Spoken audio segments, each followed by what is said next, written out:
So, my dear Aries, this is a very special moment for you because we have a solar eclipse and the moon in your sign. But the interesting thing is that when you go very precise into where is the sun and where is the moon, then you can see that the sun is today and tomorrow in your sign, and tomorrow morning the new moon, when it's really 0% empty, so a new moon, it is already in Taurus. And so there is this debate: do you get actually a new moon, or is it already the new moon for Taurus? But it isn't, because a new moon is when sun and moon both are in Taurus, and Taurus gets his new moon next time. And so a lot of people are saying that you are getting this solar eclipse and a second new moon, and after my application, which I hope is correct, the 0% new moon is tomorrow, then already in Taurus. So I leave it up to you, right? Because no one is right, no one is wrong. It's just, how do we see it? From which perspective do we take it? And so, nevertheless, you have a solar eclipse. And a solar eclipse means the moon is going in front of the sun. And from the perspective of the Earth, it is a hybrid solar eclipse, which means we see the ring at the beginning and at the end only. And so it's explained that that's why it's called a hybrid.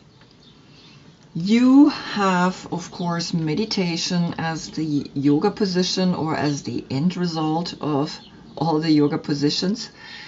And as an emperor, you need clarity in a situation like this.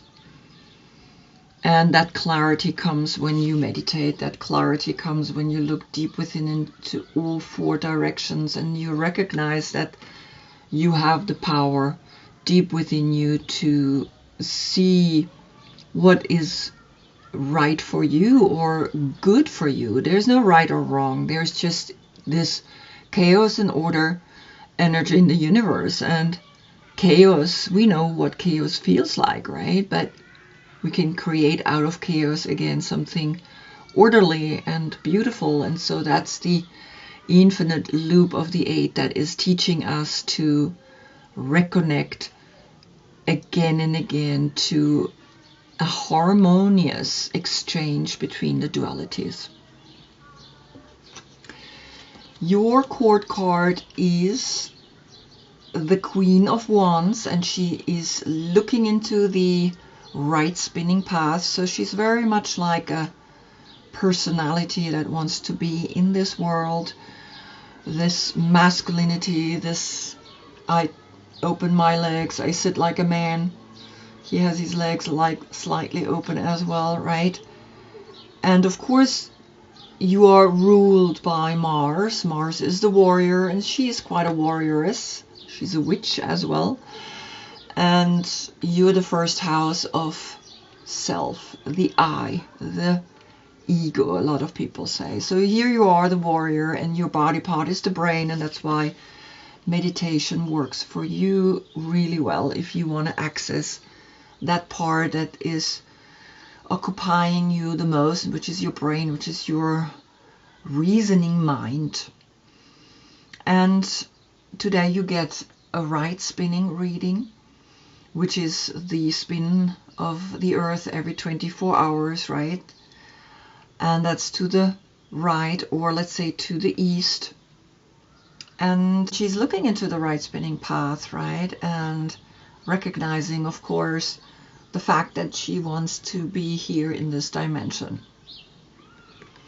If your birthday is between March 12th and April 9th, this is your court card. If not, you can see in the description below I have listed all the court cards and all the cards that I'm using today. So on your full moon, you get, of course, a full moon reading. And there you're getting the light from Libra, which is opposite of you. And I use all 22 major arcanas. And I read it from right to left, which is a soul energy, a soul path. And it's almost like saying you want to evolve into your opposite sign, because that's the sign that gives you the most friction or the most difficulties. And that I connect with the wobble, the earth, thus to the left.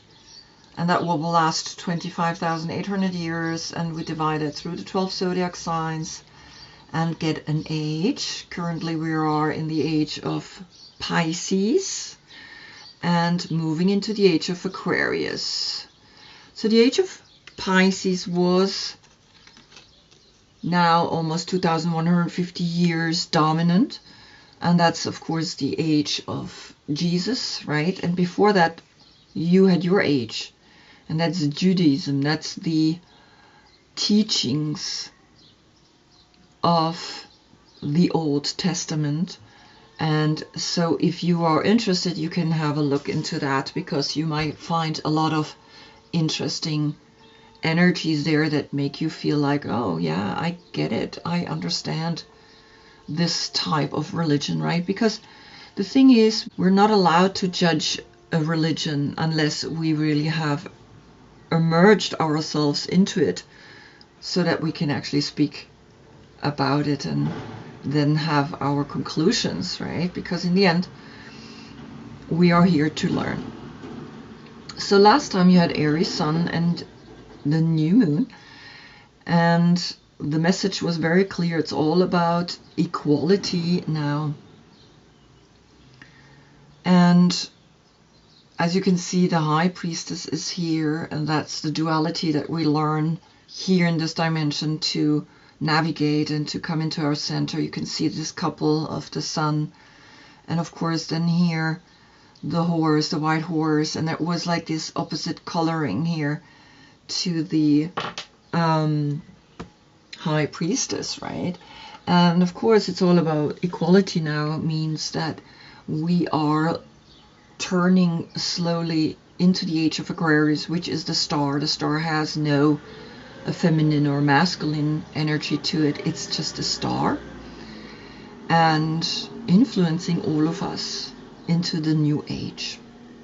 All right, so let's begin this reading. On the position of the Fool, that foolish idea that is coming to you, comes the King of Pentacles, and that's Taurus. So it's really interesting. In the German reading, I had the same moment. I was like, okay, it's like speaking to you. Yes, you are getting a solar eclipse. And no, you're not having the new moon a second time. It's going to be in Taurus, but it's not going to be recognized really by Taurus either, because the sun is going to be still in your sign, highlighting the moon. So Taurus has to wait a whole month. And here you get this energy, you get this feeling of Taurus sitting here looking at you and being like, okay, so I guess I have to wait. I have to sit here and contemplate. And that contemplation is a soul energy, is like speaking directly to you, that everything is shifting. So this moment, take consideration of it and use the meditation to help you to look deeper within and what is the message. And you see how he is facing the left spinning cycle, right? Always, it's not that he's looking in the past, it's the soul energy. Left is soul, right is human. And when they look straight at you, they neither. And he also has his legs open, like the Emperor. And of course, she's looking at him. because he's rich. And so maybe you inspired to actually become rich. You're inspired to actually make your amount of money, and you're looking towards Taurus, the King of Pentacles. Then on the position of the Magician, which is that first state of consciousness that is giving you the inspiration then to come into the circle. And it's the number 8. And that number 8 again brings you into the infinite loop of coming and going, inhale and exhale, right? That constant dual energy that helps us to take a step, right? Without it, we couldn't walk. We have 2 arms, we have 2 eyes, right? 2 ears, etc. And so here you recognize that the circle is speaking to you and letting you know that only in a spiritual circle of giving and taking and being together can I be inspired, can I flourish, can I actually make the money that I am desiring to make. On the position then of the High Priestess comes the 6 of Wands, and that's Jupiter in Leo. And so another fire sign is speaking to you, and Jupiter is the planet of luck. And so your intuition is saying, and then I can create this beautiful circle, and I am holding the sun, and I know that I am inspired to now be victorious because this is the Lord of Victory. And in the Rider-Waite, it's always that person that comes with his horse and everybody is holding their wands, and the laurel is at his personal wand. And this is your wand, right? So you are looking over, if I put you here now, you are looking into the victory of taking action, and the 6 is the self-love. And you are learning now through the infinite 8 to recognize that we can only grow and learn when we come together as a race of different colors, and that the color doesn't really even matter anymore, that it's just a human being standing in front of you. And you want to bring that understanding to the people, and you are going to be victorious about that, right? Because the 6 is always that self-love. And of course here now on the position of the Empress, you're getting again a 6. Les amoureux, the lovers, that you have to come into your center.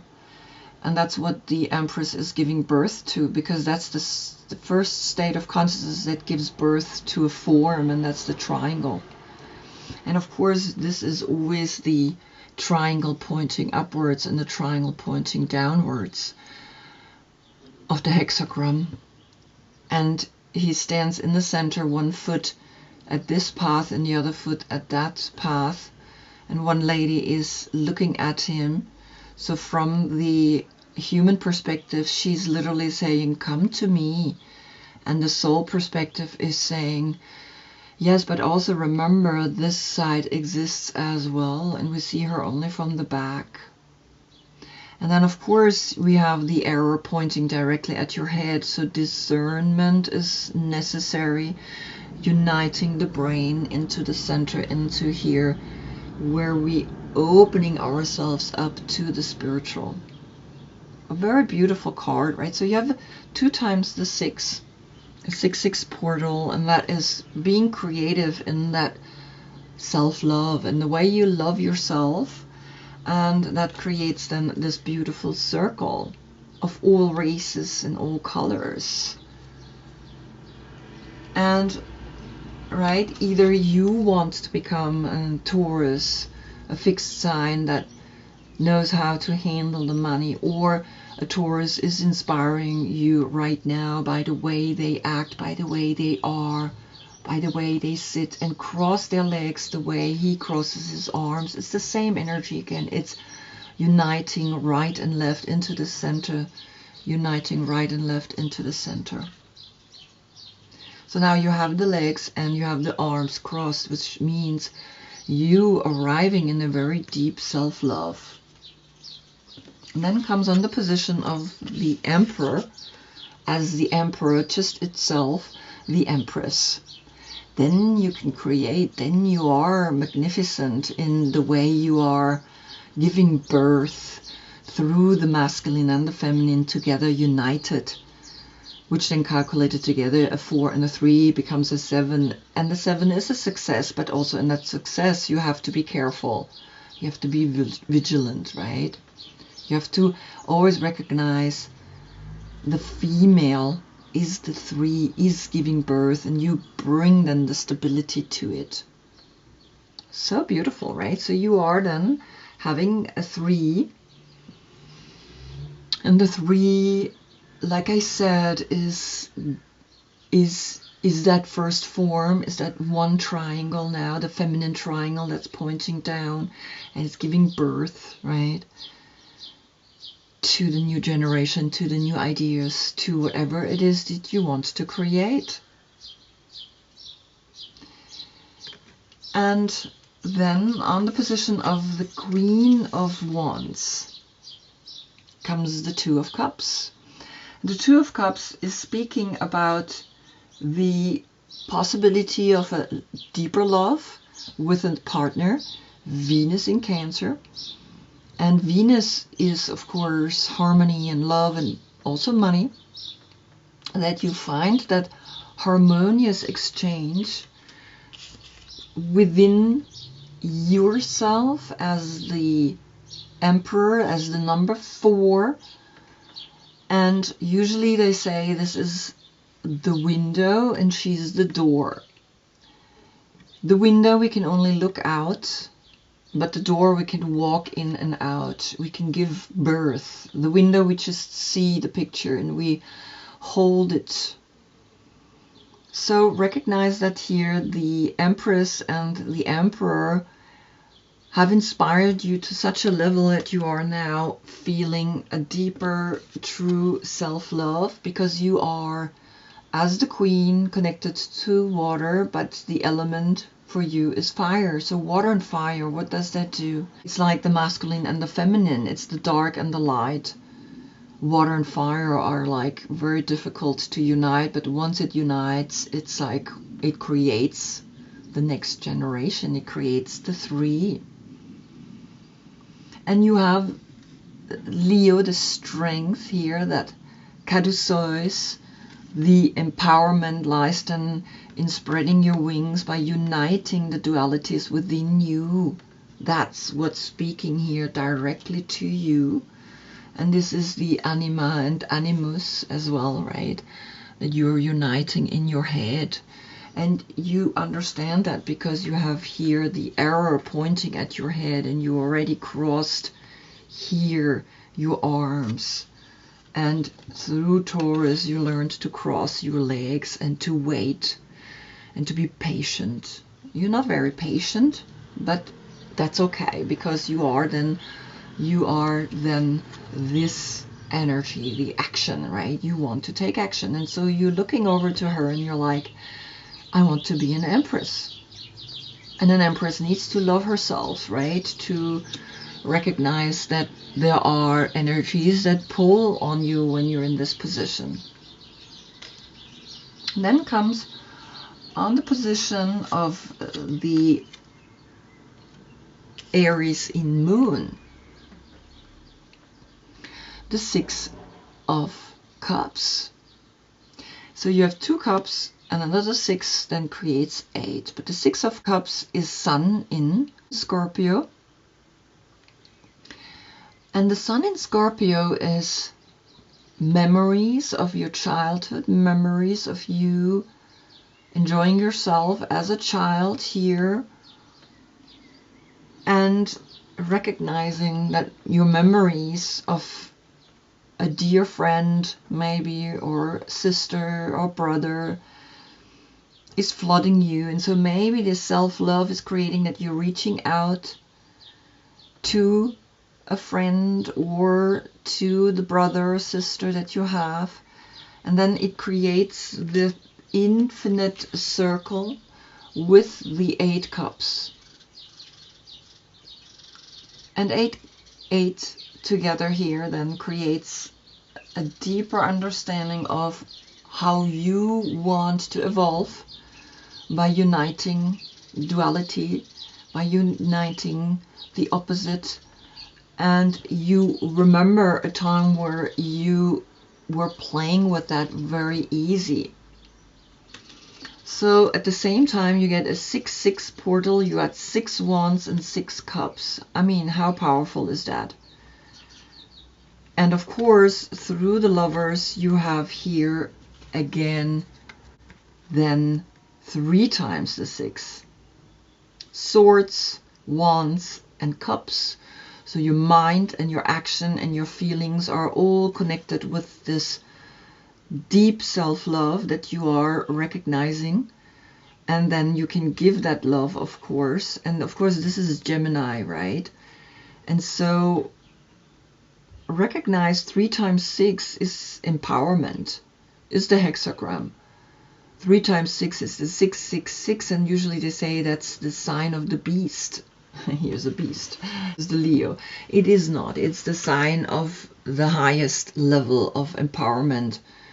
It's the hexagram, right? It's 6 points, it's 6 lines, and it's 6 triangles. So you empower yourself quite through this solar eclipse, even though the moon is coming in front, but that's where the uniting of the dark and the light is coming. And you recognize deep within the understanding that you want to be empowered emotionally and in your actions and in your thoughts. And you are ready for that, because look at this, right? This is your line of Aries, Aries in moon, and Aries in the sun. And of course the Queen of Wands. So very clearly you quite empower yourself right now through this energy above you. And then on the position of the moon, which is of course in your sign, comes the longing to now hold yourself, the Fool's embrace, where you are transmuting a certain pain, because now you have 2-2, the 22, immediately a portal within the card. And the moon has that deep longing to evolve, and the subconscious of coming out of the water. And maybe in your childhood you see certain things as that, okay, I don't know, maybe I had a different memory than what I see here. Maybe there were things that you thought were quite terrible for you, painful for you. And so there is an edgy side now to the fact that the moon is covering the sun and creating a moment of a deeper look, right? It's almost like the subconscious is saying, are you sure that, you know, you see what you see here? Because it's important that we look closely. And there is something within you that needs now to come out, and that's what the moon does by pushing itself in front of the sun, right? And saying, Aries, have a deeper look. have a deeper look at your stories. Because there's not really anything negative happening here. So this fool's embrace, right, is maybe not just transmuting the pain, but also seeing that the pain of life is sometimes unbearable. When we're in it, we think that pain, that loss, that betrayal will always be woven through our continuity of existence. And of course it's saying allowing life to love you and the experience of both land. No matter where on the spectrum of pain you find yourself now, whether it be mild disappointment or searing loss, it's time to make peace with it. And so maybe there was a painful situation in your childhood, but there's also this lovely energy, so make peace with it. Remember this. And so both can exist at the same time. And then comes on the position of the sun, here the desert. And she is on her swing all alone, but look what she has, 1, 2, 3 birds. And so you are here, right, as that 34, the 4 inside, but also the Empress and the 3 birds. You are now recognizing you don't need to be in pain because you have yourself. And on the position of the Empress came also the self-love. And you recognize that and you find that in the desert. Very, very powerful, right? And so again, the 43 creates a 7. And the 7 is then that moment of knowing that this 7/7 portal of uniting the masculine and the feminine in you is going to heal this, because it's 2/2. It's 2 times 2 is finding creativity in that deeper exchange with a partner, that deeper exchange with the dualities, and also recognizing that love that you have for whomever back then, right, you thought maybe has done something to you. And so here the 7/7 is helping you to find a deeper healing through the sun, which actually also holds the Empress, but also holds this emotional energy, sun in Scorpio, right? And so you recognize that this can be healed. And then you feel very happy because you get the 9 of Cups. And the 9 of Cups with then the 2 and the 6 of Cups, right, creates a 17. And 17 is Aquarius, the star, the hope.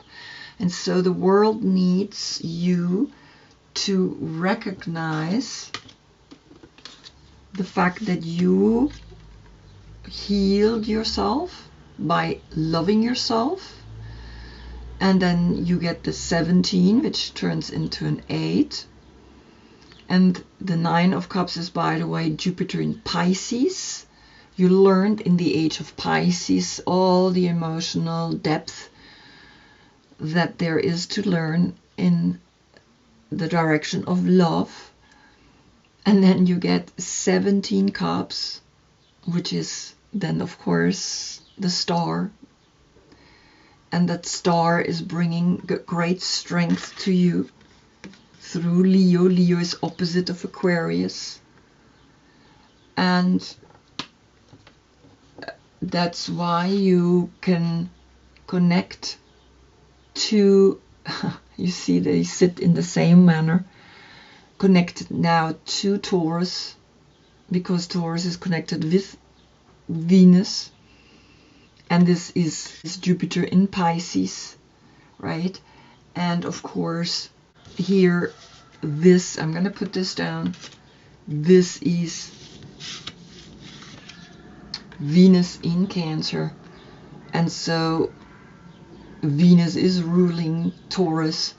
You recognize now the unity, the crossing of the legs, the meditation, the sitting down, the being gentle, being of worth, of self-worth, and you recognize your self-worth by uniting the light and the dark, and you're sitting here in the 9, in the completion, which is opposite of Pisces, by the way, is Virgo, the number 9, the hermit, the inner knowing. And then you can sit here and you can create whatever it is that you want to create with that money. And of course you have then the 8-8, right, with these cups, and you have an 8-8, and the circle is closing. 2 times 8 is then the Earth star is rising, and the Earth star is creating this circle, and you understand all of a sudden why the moon is covering the sun, so that you look deeper and immerse yourself deep into this beautiful self-love, right? Here it is, the answer of course, the Empress, right? The Empress and the Emperor together create then here the two, and then there's a deep bliss within yourself, right? First create that within yourself, and then see if there is really someone that you can love deeply. There could be a Taurus, right? There could be a Gemini that you love deeply, and that's it, right? And so this is the message through the solar eclipse for you. Recognize that the Age of Aquarius is already teaching you quite to allow a deep love to emerge and to come out of you. Beautiful message. So I hope I see you in the next one, because then the Earth spins in such a way that we see Taurus behind the Sun, and the constellation Taurus, or the King of Pentacle, is here teaching you to cross your legs, right? And know that then after that comes Gemini, right? So you're already getting a beautiful teaching that everything is shifting and changing, but you understand by arriving deep within yourself is creating then the uniting of that circle, that constant circle that of course we feel, all of us. So I wish you a beautiful solar eclipse meditation, and thank you for being with me. Namaste.